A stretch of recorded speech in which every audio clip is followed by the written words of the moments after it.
Hi, everybody. This is 1,172 days since Richard vanished from the barracks there at Fort Bliss in El Paso, Texas. And we know that he didn't just vanish. We know that, well, I'm going to tell you some things going on in this case that show that Richard definitely was code red. And I'll just keep adding and adding as the week goes. Happy Saturday night, and we're going to burn midnight oil here. So let me um, start with some of the things. There's so much. We have piles and piles of hard evidence, then irregularities, and then, of course, circumstantial evidence that shows that Richard was the victim of a code red that was perpetrated, green flag perpetrated, given the okay by his chain of command and by the law enforcement, um, few people in the law enforcement community there on Fort Bliss. And this is that is huge allegation. But that's where all of the hard facts, the irregularities, and the circumstantial evidence points to. And, none of it points to that Richard um, just ran away, right? None of it does. And there's so much that points um, to that Richard was an outstanding uh, law abiding soldier,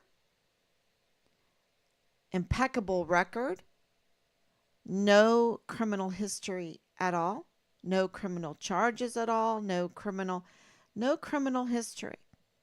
And that is corroborated by the federal criminal database.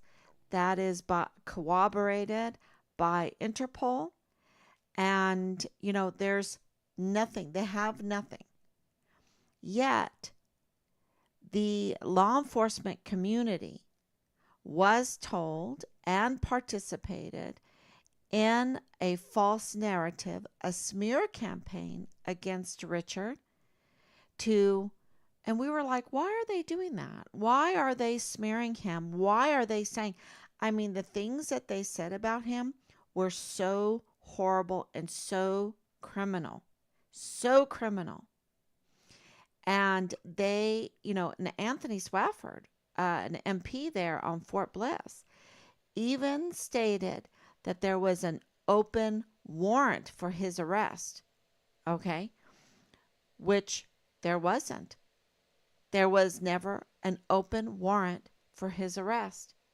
We received confirmation from the federal criminal database that there was never a probable cause to even have an open warrant for Richard.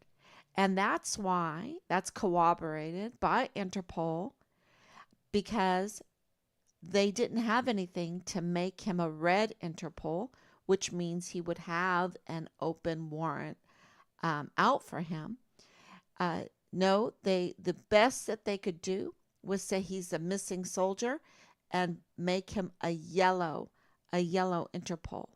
And, so that was really revealing to us then when we were, you know, made aware of the Interpol.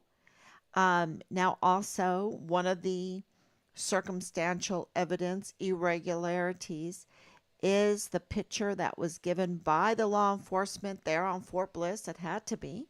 It had to be CID. Maybe someone else would know. Let me go on Facebook here, and so I can take any of your questions before I go on. Yep, I see that I'm live. Okay, there you go. Okay, I can see all the questions. Um, so thank you for coming on. But I want to get back to the Interpol, how important that is, because, there were a couple pictures given of Richard, so to say, to Interpol for identification purposes. And one of those pictures was very odd, and we asked right away, where did this picture come from? Where did this picture come from? This is a really strange picture. It looks tampered with. It looks tampered with, and then something is off about it. Richard is off in it. It's not really Richard.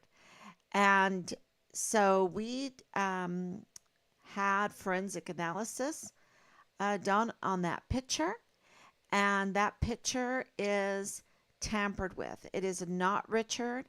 The all the measurements of his face are off.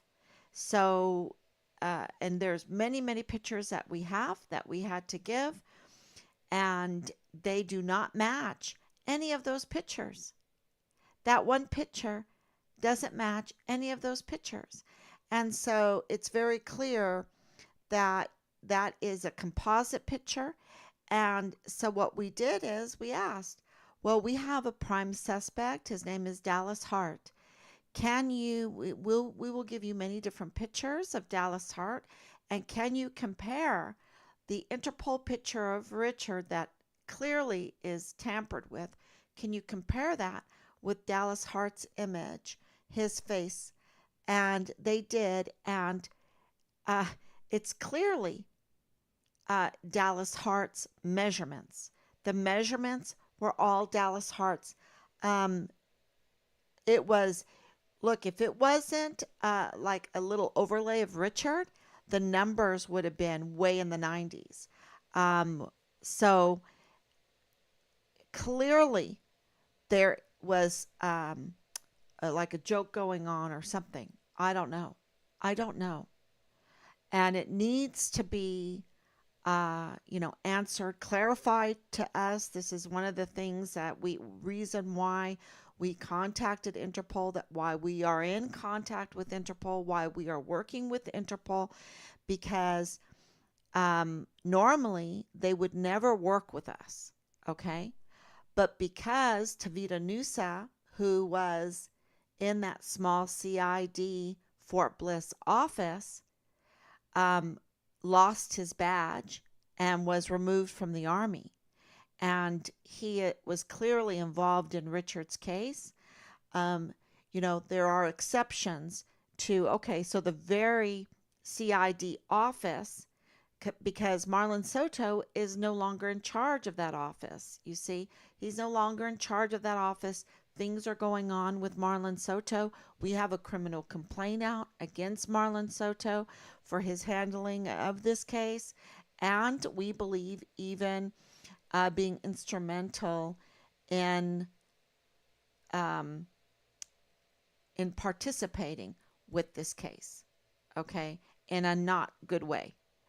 And Tavita Nusa, of course, leaking Richard's file, participating with Leilani Hart, having an affair, extramarital affair with Leilani Hart.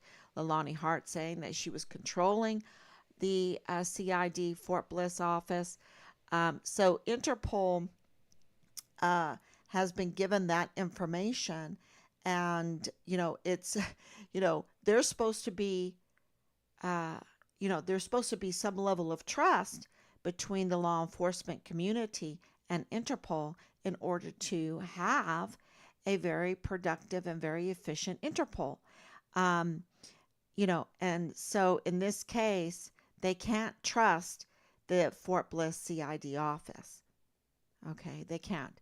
And, there's the evidence and the circumstantial evidence and the irregularities are so overwhelming that we are now in communication with Interpol trying to, uh, you know, get the truth out there, trying to have something that is dependable um, on the Interpol. So does that mean that we believe Richard is missing. No, we don't believe that. We have told them that we believe he's been murdered, and we believe that he's been murdered by the prime suspect, Dallas Hart, who now his alibi is just crumbling. You know, he just doesn't have an alibi. With the it seems to be totally manufactured. uh, we're 99.999, you know, we have to say seemingly, apparently, to cover one little, uh, I don't know.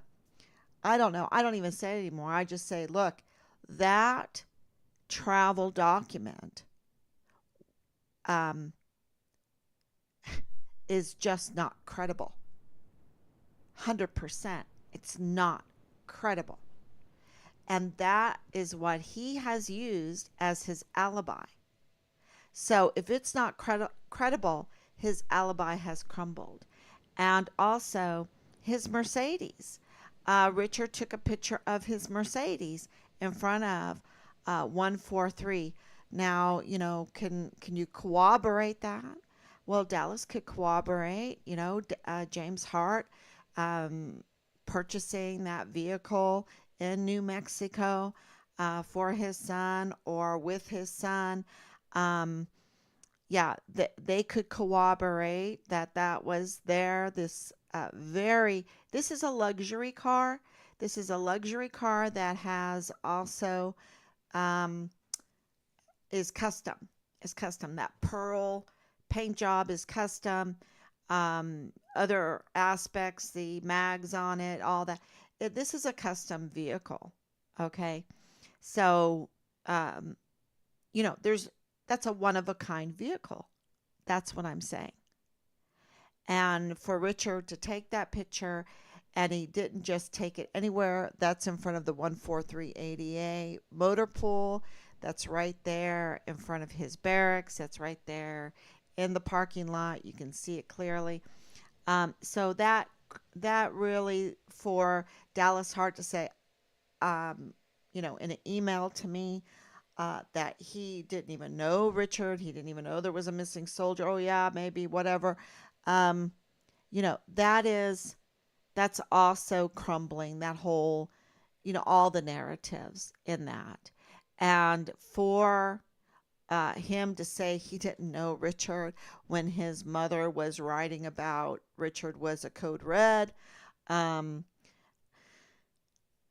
you know, there's just too much of irregularities, circumstantial evidence, and hard evidence. His alibi has crumbled. He's a prime suspect. There are witness accounts that we are trying to corroborate, that we have been given by sources inside the circle.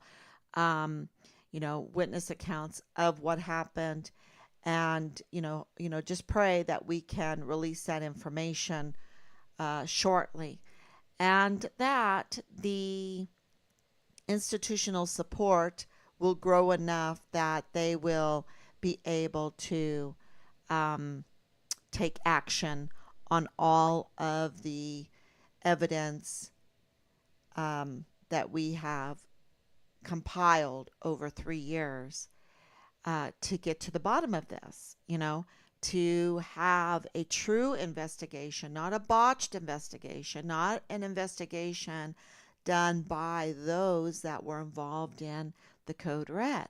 Okay. Um, and, those that are not trustworthy, right? Those that are not trustworthy, and those that have been instrumental in the cover up of this horrendous crime against Richard. And the horrendous crime starts way before he even went missing, because you see, it was a crime against a whistleblower. That's how it started. Richard saw something, he said something, but people wanted to shut him up. People wanted to silence him. And so they wanted to, they saw that they couldn't really silence him, so they wanted to discredit him. And so they started retaliating against him to discredit him.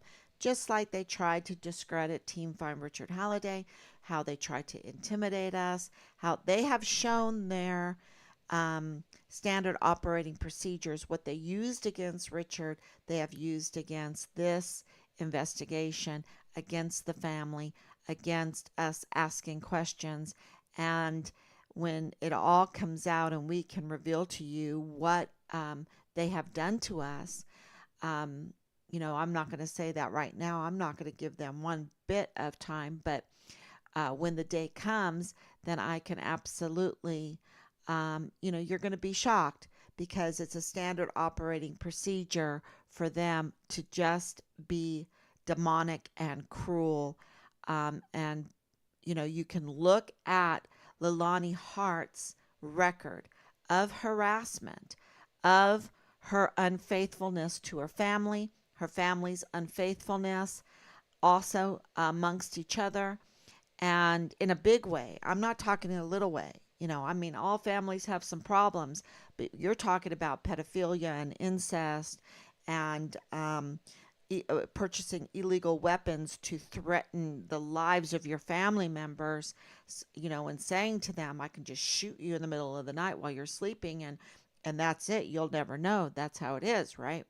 To threaten your family like that, to even uh, sexually assault your friend's child in your master bedroom, or, say that multiple members of the Hart family did that.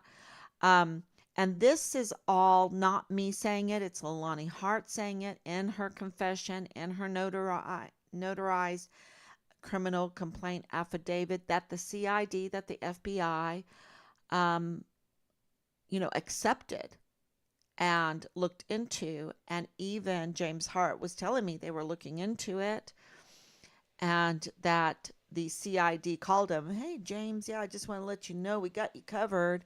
We got you covered. We're going to do code red on Richard, the whistleblower, but for you, we got you covered. Um, you know, uh, that kind of um, information is shocking. Shocking that our law enforcement would cover up something like that criminal complaint, because somebody in that had to be arrested. Be it James, be it Dallas, be it others, be it Leilani, right? Someone had to be arrested.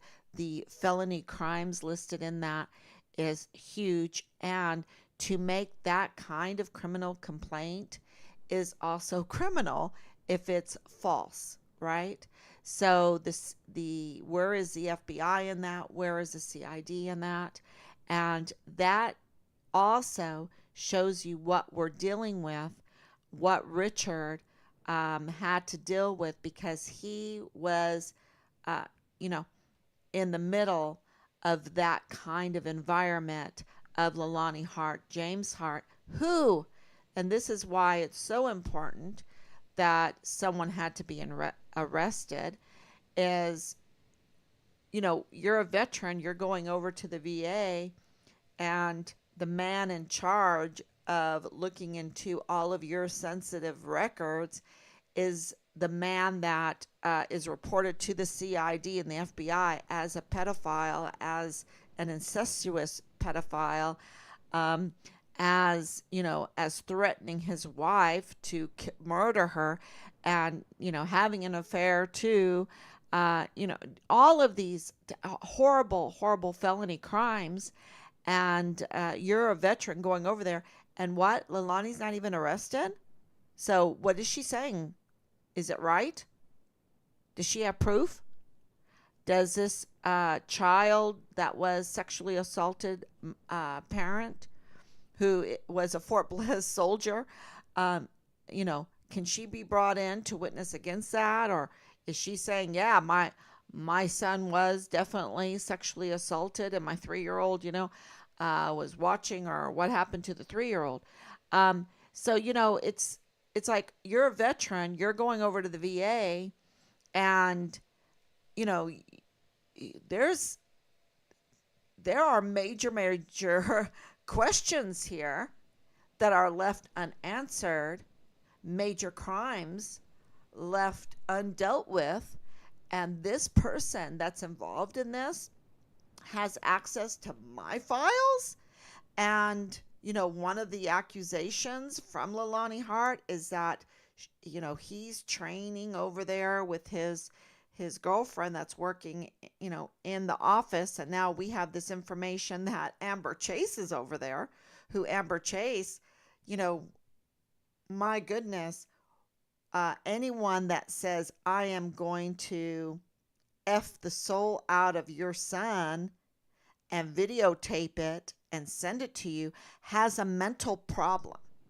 Okay, has a mental problem. And and she is diagnosed um, with mental problems. Uh, and on medication, she was on medication for mental problems. And she has access then to these uh, veteran records with James Hart, with while he is in an extramarital affair, being a employee over there, which is also not allowed. Is also, you're a veteran. You're like, what kind of VA are we leading here? Maybe Command Sergeant Major Jerry Jakovitz could tell us, since he's working over there. He got that cushy job, right? For bringing in the young party girls during the COVID for parties and whatnot on Fort Bliss, and gets this cushy job, and says to Team Farm Richard Halliday that he didn't even know he had a missing soldier on in his ranks, on his file, in his records. Um, clearly, clearly a cover up job, and he gets a cushy job. I'm sorry, Jerry. You need to be stripped. You need to be stripped. Um, yeah. So these are the people that are harassing Team Farm Richard Halliday for years now. Okay. Um, and that is irregular. That's irregular, especially since Richard has none, zilch criminal history and has been deemed an outstanding soldier, law abiding soldier, distinguished honor graduate soldier. And they wanted to take that away from him. Why? We were like, why? Why do they want to do that? And we understand now, because he saw something, he said something, he was a witness, he was a whistleblower, and they wanted to discredit him as a whistleblower. They wanted to discredit him as a witness. So they needed to get him. They needed to try to get him on a crime. They set him up. It didn't work. It didn't work. And they wanted to smear him. Does that sound familiar? It sounds like standard operating procedure, what they're doing to Trump.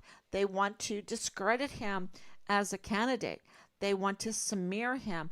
They want to, sabotage his name, his brand. And so these evildoers, these convicted criminals, okay, Leilani Hart is a convicted criminal. And it's interesting, um, when we were searching through the cars for Dallas Hart, they've done a great job, to try to clear him, sanitize him. But you can't really, uh, the smell lingers. When something is stinky, the smell lingers. And you're going to find evidence, right? You're going to find things. And, so this is this is what you see in parallel to what, of course, what they have done to Trump is absolutely horrendous, whether, you're in that political realm or whatever. Um, and we were always independent, we were always like Perot, we were always Ron Paul, really uh, fiscally conservative. We wanted a budget. We wanted a budget. We wanted the wars to be budgeted. We wanted the wars to be voted on. We wanted oversight for our service members.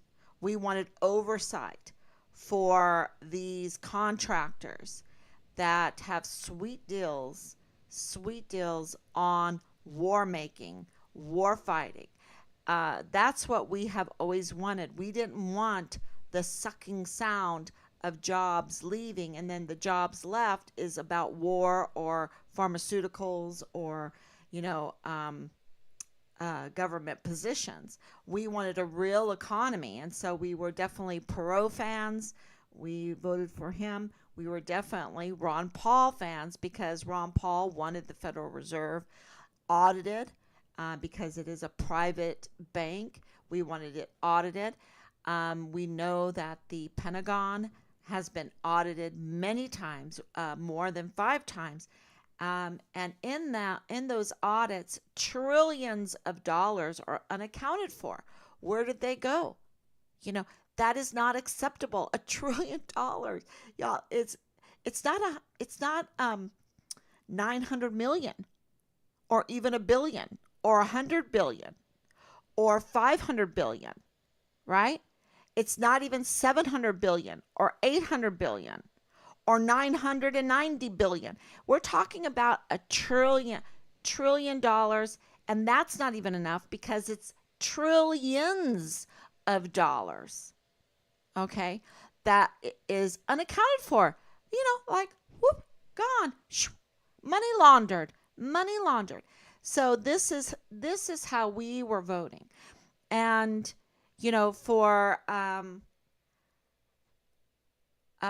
for people to see what's going on with Trump and this warfare, right? The turning the law, the Department of Justice into warfare, is an extension of the lack of oversight in the Pentagon over these contractors. They became too rich, too bold, illegally rich, right? Illegally rich because we never voted for this stuff. And it was, shoved in these omnibuses and everything like that. Very clearly, this is a direct response. This brazenness is a direct response. And you think it can only happen to Trump, but no, I'm here to tell you that even a little guy, outstanding guy, a marvelous guy, marvelous soldier, um, a law-abiding soldier, a Christian soldier, uh, but just lower ranks that volunteer to serve, right? They want our young people to volunteer and serve. He did that voluntarily, not with the blessing of his parents. I can tell you that. We fought against him, try to bribe him.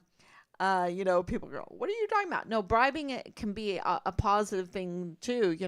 Hey, if you do this, I'm going to give you allowance, right? If you have to earn it. You also, hey, if you're good, you're going to get a nice Christmas present. That's kind of like a little bribe there. So I want to make clear that we use, blessings and curses all the time. All the time. And we were saying to Richard, we'll give you the $10,000 right away to get you going. We wanted him to go to Liberty University for criminal law enforcement, law enforcement, because he wanted to be, like a private investigator. Uh, so, yeah, we were trying to talk him into that, but it's very hard when you see your dad serve honorably for 30 years and get so decorated. Rob is so decorated. Um, to, not have one of your children want to serve also. The problem is that our recruiters are lying to our young people. They're not telling our young people that there's a really good chance that you're going to have PTSD, that you're going to get seizures, that you're going to have thoughts of suicide, that you will be raped, that sexually harassed. There's a really good chance that you will, live in a marketplace of illegal drugs and be tested when it comes to the drug, especially if you're depressed, um, and live in that. Also, be surrounded by child pornography and frat parties every day, and 14-year-old girls living in the barracks being prostituted out multiple times every night. Um, the recruiters aren't telling them that. They're saying be all you can be, right? They're saying we're an army of one. They're saying you can get an education, you can see the world, you can be mentored, you will be in a disciplined environment.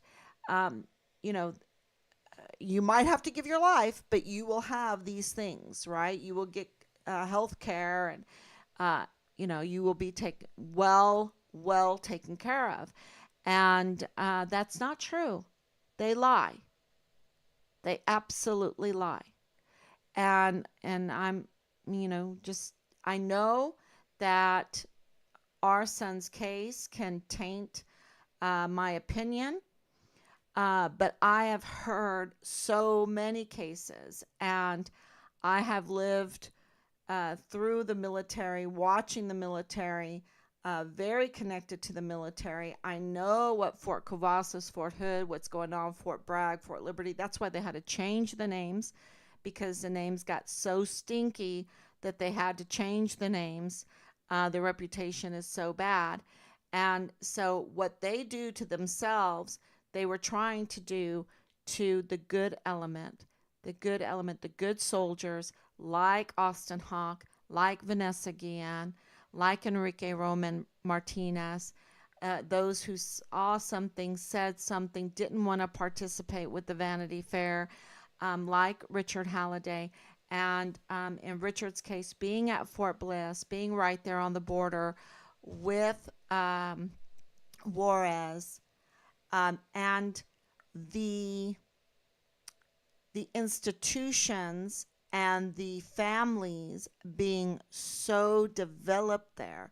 The Hart family is very developed there, with Danae's family, with Boleyn's family. They are very organized there, because of the huge LDS presence. They have a common denominator, which brings them together. And over the years, they have developed this uh, high places, jobs in high places, multiple jobs in high places. Ann Ogle, Thomas Kane, the prosecutor, uh, the command structure. You'll see many times in the news, like Jones, like Roddick, like, oh, this was my home. I'm so glad to be home, right?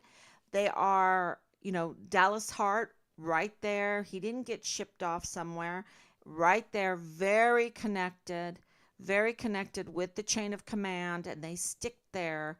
My dad used to say with ADA, there is a problem with ADA because you stay in one place for too long, right?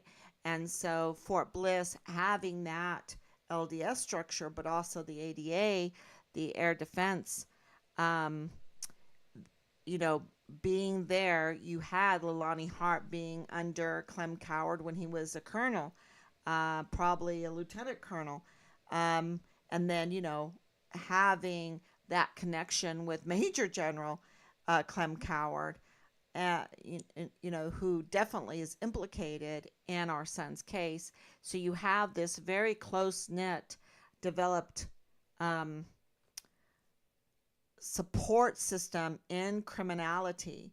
And I say that because you have Thomas Kane, LDS, been there many, many years in that support structure with Park University, feeling so comfortable that he can let the security of Fort Bliss go to pot, just crumble, and he admits it, and he admits it that there is a security problem on Fort Bliss, and he's in charge of the security of Fort Bliss, and admits that even the JAG there with Judge Robert Shook is working outside of the law. Okay, they're working outside of the law. They're not obeying the law, and of course we have proof that they're not obeying the law. This is hard evidence because we put in 2 letters to Judge Robert Shook for open records requests that he is by law uh, obligated to answer us, and he didn't. So he's working outside of the law um, with our son's case, with our key witness, not even uh, giving our key witness an investigation because the perpetrator or the one making the allegations is a convicted criminal and is truly uh, with hard evidence not credible as um, a witness to ban a key witness in Richard's case. And not only that, it is notable to say a year before that, our key witness turned Leilani Hart in, turned her in for, having the affair with Tavita Nusa, CID special agent, uh, having access to our son's, unauthorized access to our son's case, that the file was tampered with, video was tampered with, video is missing. And of course, we know that surveillance footage and we know that she had a very, very close relationship with Thomas Kane, who had also a close relationship with students, who also had a close relationship with Ann Ogle. And we know this for a fact. It's not just, us assuming.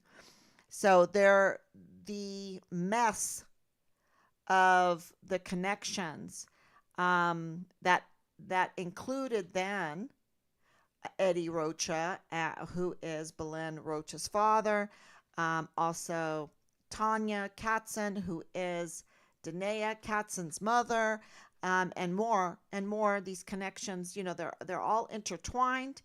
And of course, very early on, we discovered Team Farm Richard Halliday that Belen and Danae are connected, and they're connected huge. So, and they have connections then into Juarez. There is those connections into Juarez. Of course, the LDS gives connections into Juarez, and we know it with a fact by Soto, Special Agent Marlon Soto Hernandez's mouth, that they had special passes if you're LDS to go to the temple, and that he was essential. He could drive around, do whatever he wanted during the COVID without any problem because he was deemed essential. Whatever. I hate that because everybody is essential, and that was all in my opinion, that was all germ theory nonsense. Germ theory absolute germ theory nonsense. And and I'm allowed to say that because I'm have 8 grandchildren, about to have a ninth grandchild, and I'm around them all the time. And I'm very glad I don't believe in the germ theory. I believe in good, clean water. Good, clean water, good hygiene, and a lot of fun. A lot of fun. So, uh, yeah, it's these people have a standard operating procedure to kill life, to kill fun. Um, they are just hateful, very hateful people. They try to make people miserable. They try to bring in chaos, and they're criminal. They want easy money, and easy money is money that they can steal and and manipulate things, or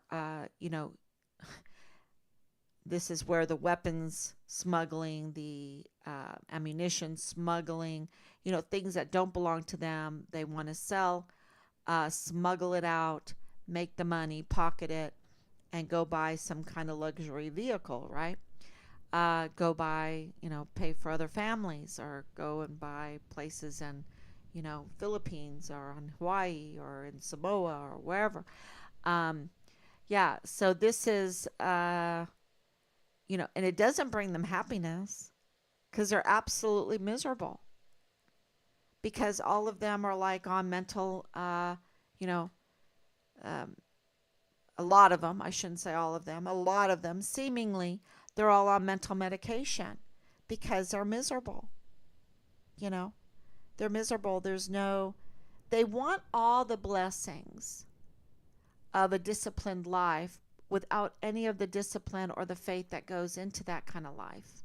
You see, um, they want the marriage, they want the children, they want the money, they want the house, they want the vacations, they want the cars, they want the extra houses, they want whatever, but they don't want the discipline that goes into that. That is what really truly makes you have the joy of your salvation. And that is a really, and that's a Bible lesson, that's a Bible lesson. What is the joy of your salvation? What does God mean by that? And it is not really happiness. It's not chasing happiness, right? If you chase happiness, you are going to be totally miserable because you're going to become criminal. Because you'll try to say, okay, I want to be happy and I want this and I want that. You become very selfish and self absorbed when you're chasing happiness. And and I didn't mean to do this little Bible study, but I think it's really important to know, because why did Richard become a whistleblower and why did he stand firm? Because I'm sure it didn't make him happy. Okay, I'm sure it was the joy of his salvation. And there's a big difference. And go this being the chief investigator, Team Farm Richard Halliday being the chief investigator in Richard's case is not something that makes us happy. We're not chasing happiness. It sure is not happiness, but it is the joy of our salvation. And when people understand that, to know that you're doing the right thing, that somewhere down the road it's going to benefit somebody else. It's going to benefit the future. It's going to benefit someone in a different situation, but because we have oversight, because there's someone fighting, someone asking questions, someone establishing justice, because that's our salvation. That's what we're supposed to do. When we realize that we're not our own, that we don't live for us, we establish justice. That's what we're called to do. Go out, therefore, and you proclaim God's word, and every word that proceeds from the mouth of God is law word. So, what you're doing is establishing justice. You're giving people free speech. You're giving people um, equal justice under the law, a presumption of innocence. You're giving them an eye for an eye. Okay, you're not uh, tyrannical. That's what that means. You're not tyrannical. You're not saying, uh, uh, you know, smearing a person that does not deserve to be smeared, or convicting a person like what they're doing in President Trump's situation, um, just to get them in prison, right? For not doing anything wrong, but for doing things that are good. And if you don't believe the good, you need to look at his financials. Because when you're creating jobs instead of um, taking weapons and smuggling them and stealing from the people to make your money, but you're actually creating jobs, um, in the leisure and also in the luxury lifestyle, which is, who doesn't love that? Who doesn't love that? That's why I like Starfort so much. That's absolutely luxurious lifestyle. And so, to have someone that knows how to do that, and then them being threatened with prison because of that, that's unequal justice. So, the joy of our salvation is to establish justice. That's the homeschool lesson that Richard got. And so, if you want to know why he could absolutely stand firm and have a vision out there now, um, was he a young man? Yes. Was he human? Yes. Did he do an amazing job standing firm? Yes. And I'm, not going to let that memory and the work that he did standing firm just disappear. I want it to benefit um, our family. I want it to benefit the service members. I want that energy to move forward, so other soldiers can stand firm too, and not expect to be code redded like Richard was. That's really important, is to hold these people accountable and say, you can't get away with an very organized and very expensive, millions of dollars of code redding a soldier, a young volunteer soldier that you've promised and you're obligated to care for, right? And it being in the barracks, it being on Fort Bliss. So that is really important for us. And we have lots of, um, like I said, evidence and circumstantial evidence and um, irregularities that prove what they did to Richard and that they need to be held accountable. And I think Director Ford is one of them. Director Ford to CID, Director Ford of the CID to Senator Cruz, the senator, um, Ted Cruz, you know, told us, outright in an article that that they didn't even start Richard's investigation until September 1st, 2020. Okay? So that was to Senator Cruz. Everyone can read it. That is huge information.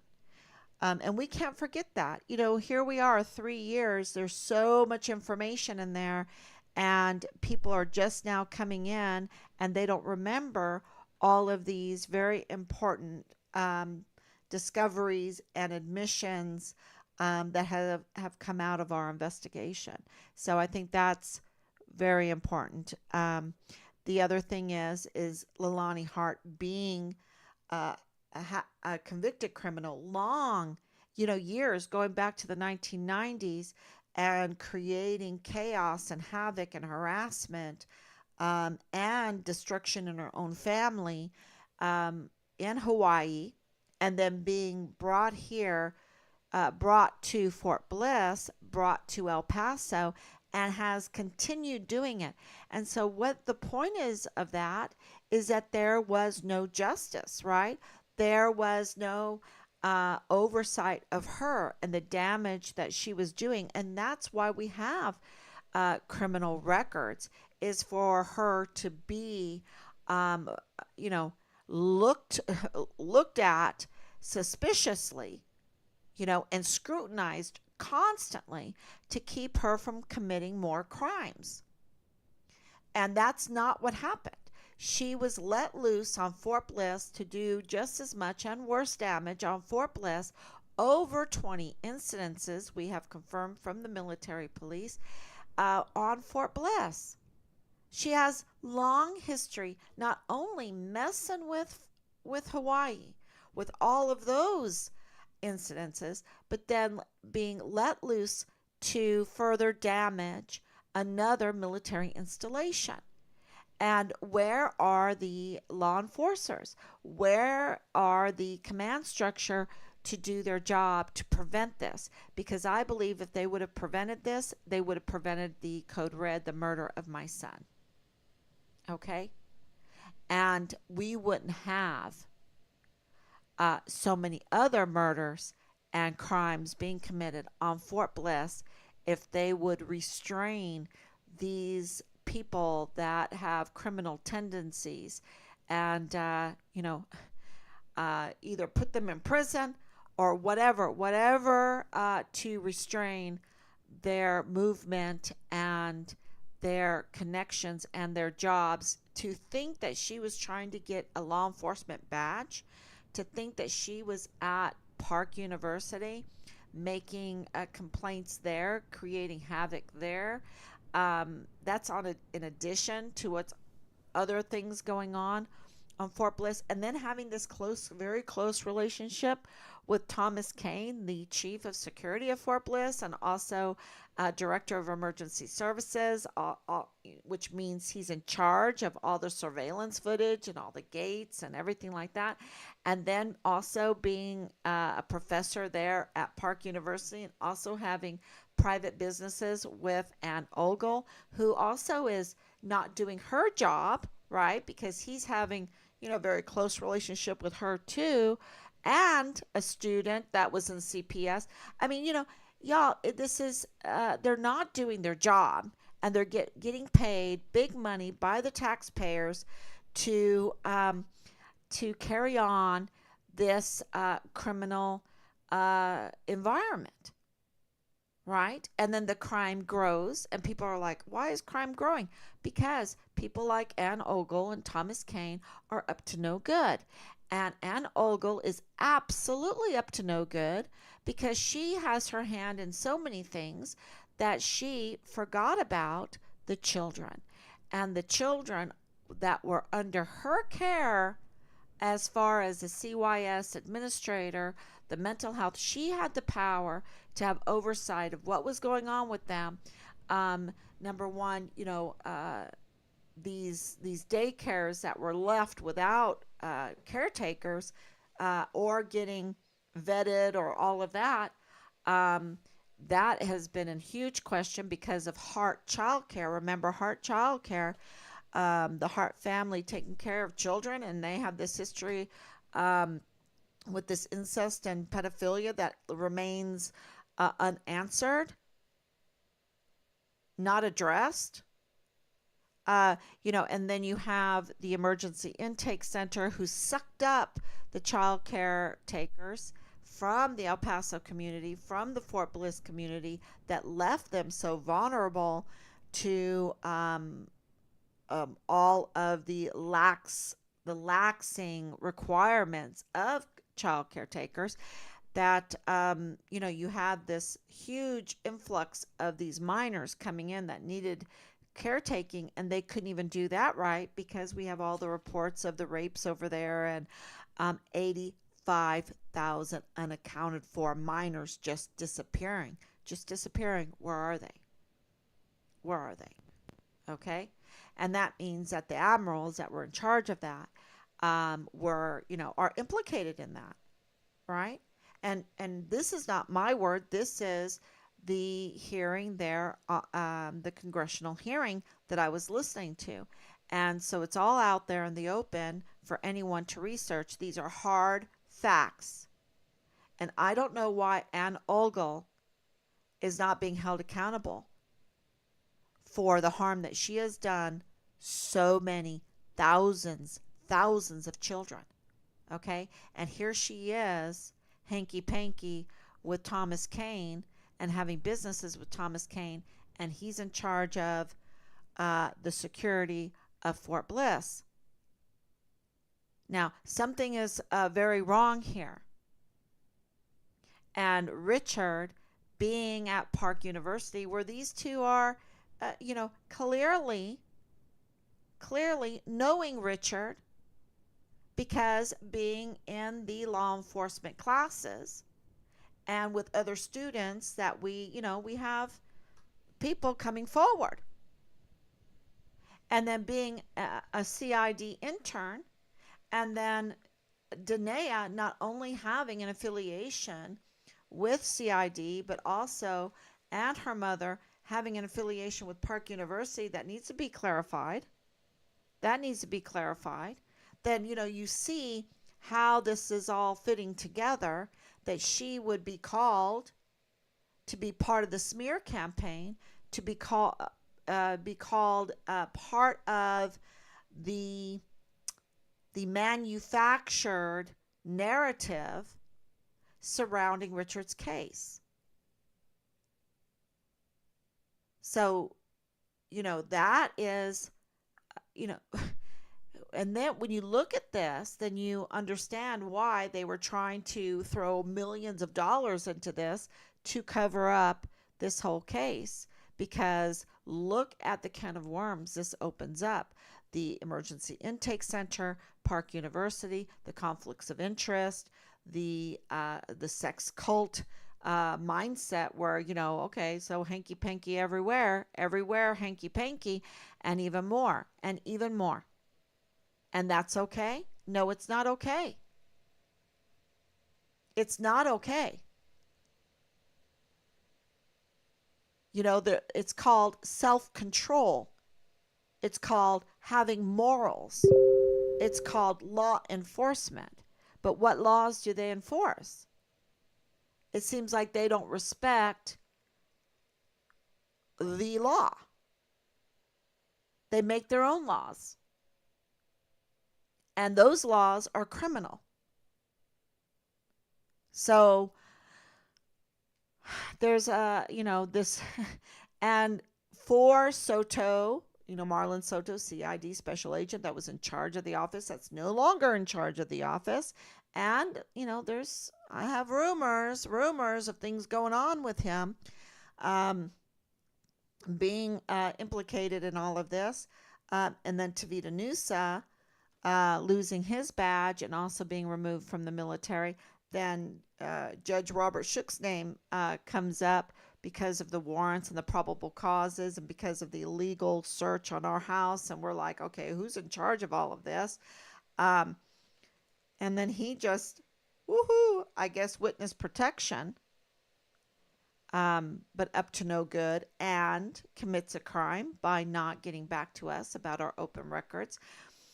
And then Park University, when you reach out to Park University in a very kind way, they'll send you a midnight response saying, oh, geez, I must have accidentally followed that Team Find Richard Halliday, and now she looked me up. Oh, my gosh. Like, what's that about? You need to get back and say, ma'am, how can I help you?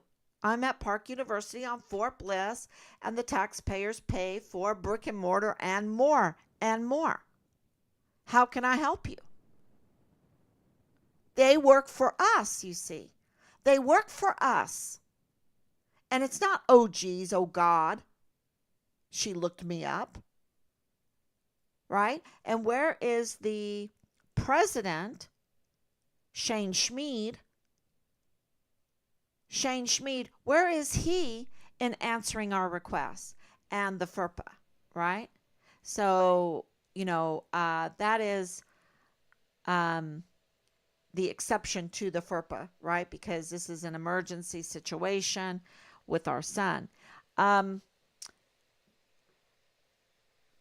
yeah, and then let's look at the anomalies. And I have here, furthermore, I did the Interpol.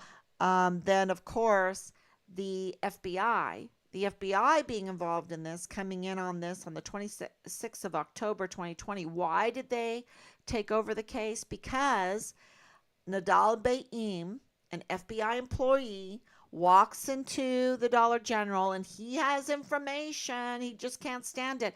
And as he's walking in, he sees the flyer. He sees the flyer that I have up right now. No, it was a different flyer. He sees the flyer and he tells the cashier, you can take down the flyer. You can take down the flyers. Okay, because there's two. There's one on the ice chest outside. You can take down the flyers because he's been found. The FBI has been looking for him in Juarez, meaning his remains, because he's dead. He's dead, and they're still looking. Oh, that kind of confused me. They were looking in different locations for his remains. Well, yeah, because she didn't know this, but because he's been dismembered, and they didn't want another Vanessa Guillen situation, right? They didn't want another Guillen situation. That's a quote. That's a quote. And it's a quote that they were saying that Richard was food for the coyotes. That's a quote too. I just want people to know that.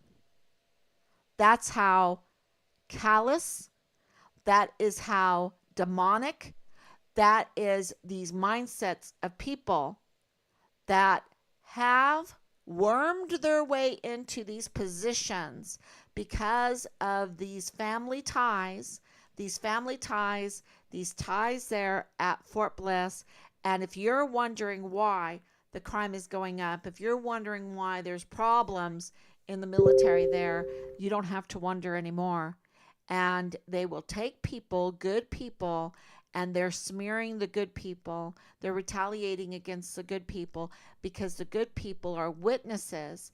They're witnesses to this very established criminal, sex cultish crime cabal. And, that's why you see Bob Moore being part of it. There's family connections with Angela Kachurga, y'all. She is in this connecting sphere. And so when you see her, when she called, I'm like, what?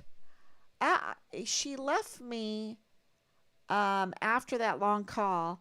It was, very clear what her mission was. And her mission was to cover up Richard's murder because it would implicate those that she was trying to help. That was very, very clear. And if that meant taking down good people, she would be willing to do that. And because in that conversation, I would say, look, Leilani Hart's not credible. And she's a prime suspect in our son's case. And, at that time I didn't know this, but, it's like she's a convicted criminal and she brings chaos wherever she goes. But you know what? Angela Kachurga knew that. She knew that. She knows Leilani. And she knows the prosecutor, right? She knows the lawyer that called in the favor, right? Called in the favor because of his family ties, and Corinne would know all about that. So it's just family tie after family tie that got very comfortable in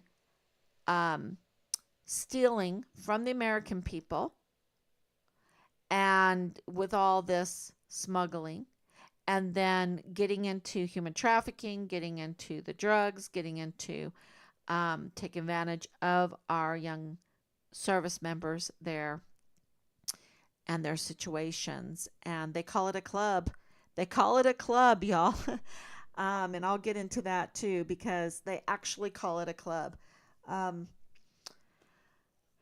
and they have this appearance, you know, appearance of goodness, but they're absolutely the opposite. They have none of the goodness. And it gets bigger and it gets bigger. And so you have Nadal Baim being the lieutenant, the father-in-law of Lieutenant Colonel Bradford Bugado of the G3 of the 32nd ADCOM. That's pretty high. It's not as high as the Major General. It's not as high as Lieutenant General Sean Bernabe, Major General Clem Coward, Major General Eisenhower, or going up to the four-star generals. Okay, um, the Pentagon, who loves to have missing money, to have laundered money. Um, and that should give you a tip too there because this is all connected with that. Um,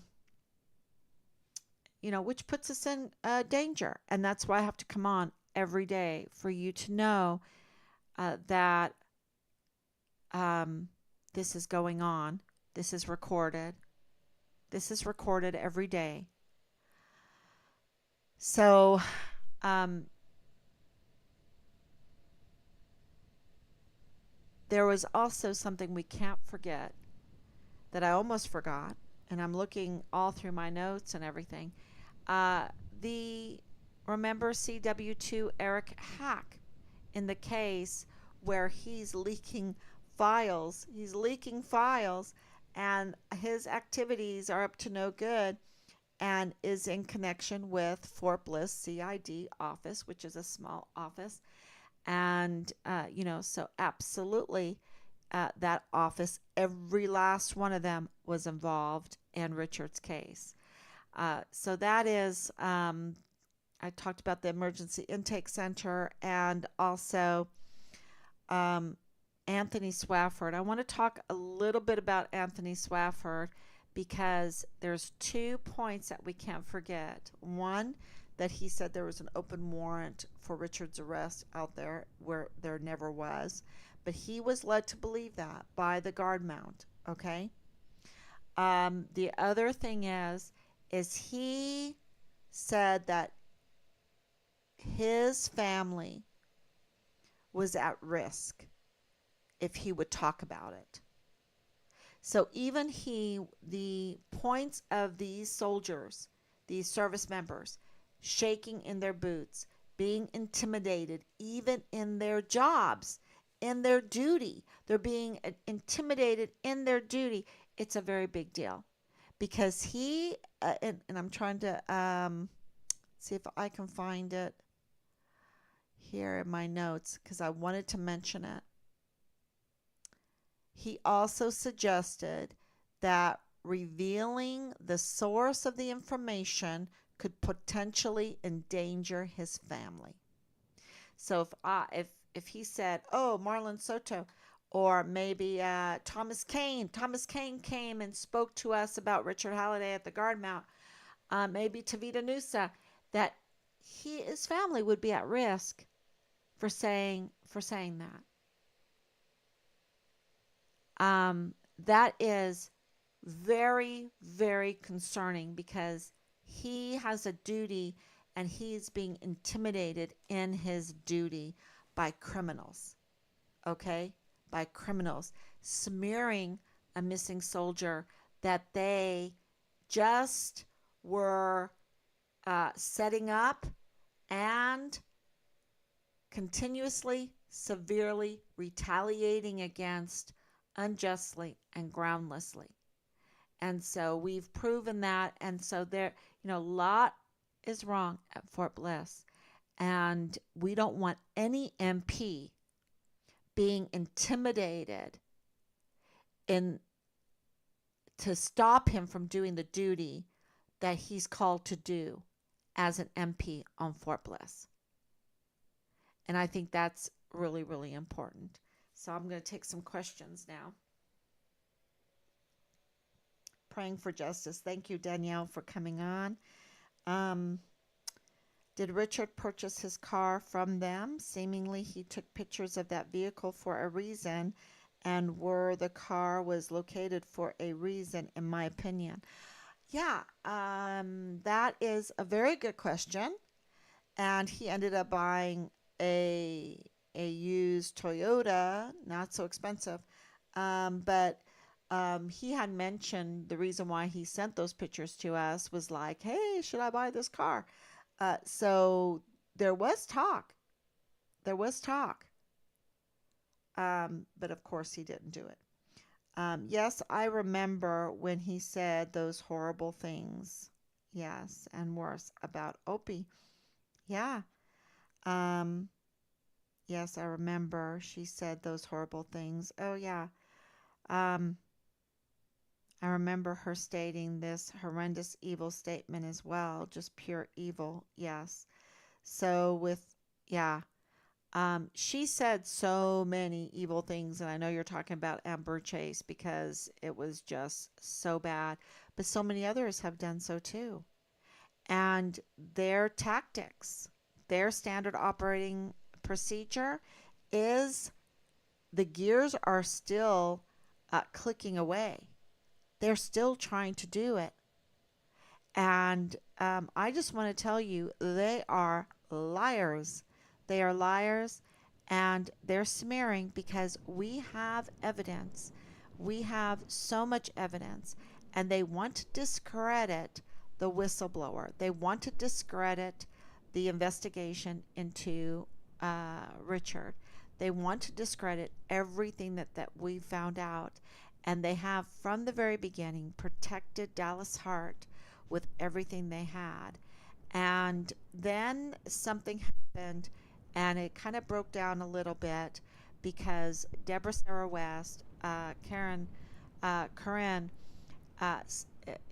decided that she needed to distance herself from Dallas, and that Deborah Sarah West, she needed to speak for her daughter, and she's always spoke for her daughter. Her daughter's not on there speaking for herself as the pilot, but we have so many screenshots that put Deborah Sarah West and Dallas Hart together, and Dallas's own um, progression in his learning how to fly.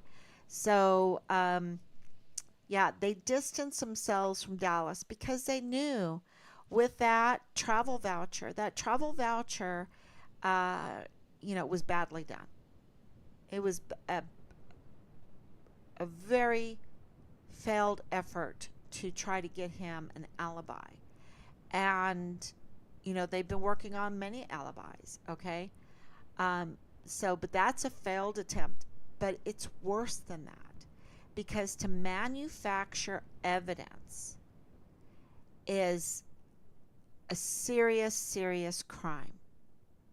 So he manufactured evidence to create an alibi. This is uh, this just adds to all the charges against him.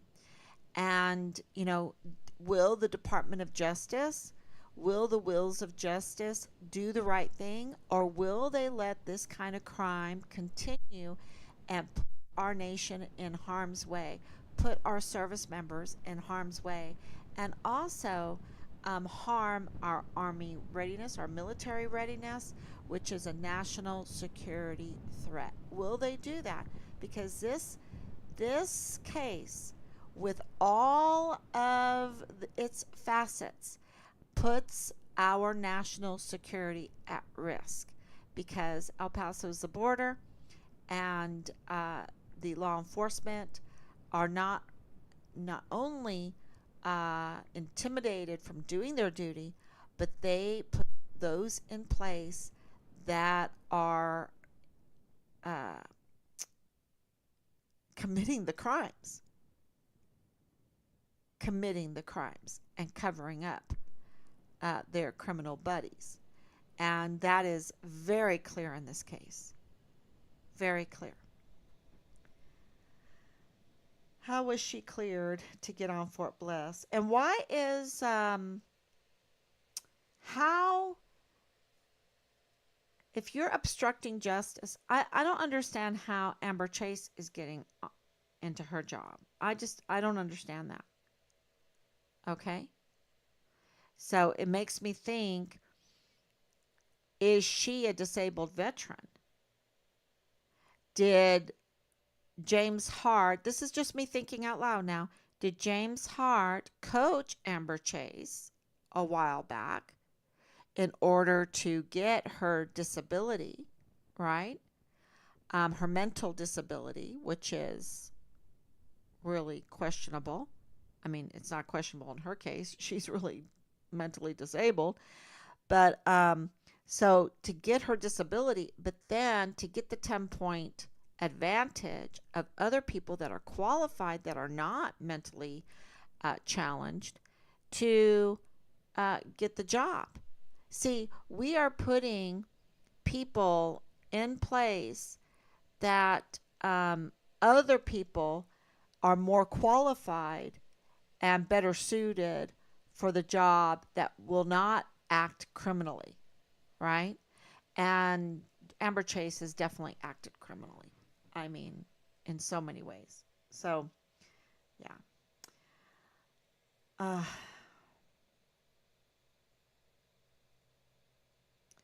yeah. So, with her having access to files, she was aware. Yeah. And they've had access, we know this, to the CID Quantico, to um, Director Ford's information before we had it. They had access, and they've had access to my husband's military history, his records. Absolutely. I'm sure they've had access to my records. So, thank you, Donna, for coming on late. Thank you so much. Um, so every bit of support that you saw, that we have this support, and this is what's so important, is to share. um, get the signatures, and I haven't mentioned this in a couple days, but to get the signatures for this very brave soldier on Fort Bliss who has put in a request for a congressional inquiry. So that is really, really important to keep on sharing that, keep on campaigning to get signatures for that. Believe we can get to 500 signatures. I really do. That's a goal. And, because we need to put a hedge of prayer, we need to put a hedge of support around this soldier, because when we do it to him, then other soldiers who see something and say something know that there is a support system for whistleblowers that want our military to become great again, right? To become great again, and to be a safe place on base, that you don't have to fear for your life when you're in the barracks, right? So that's really important. Okay. So thank you so much for everyone coming on and letting me go through that summary of just a few things in this case, and to remind not only Team Farm Richard Halliday, but to also let new people that are coming in understand the facets of this case. So, the many facets of this case. So, thank you so much. God bless you. And I will be back tomorrow, God willing.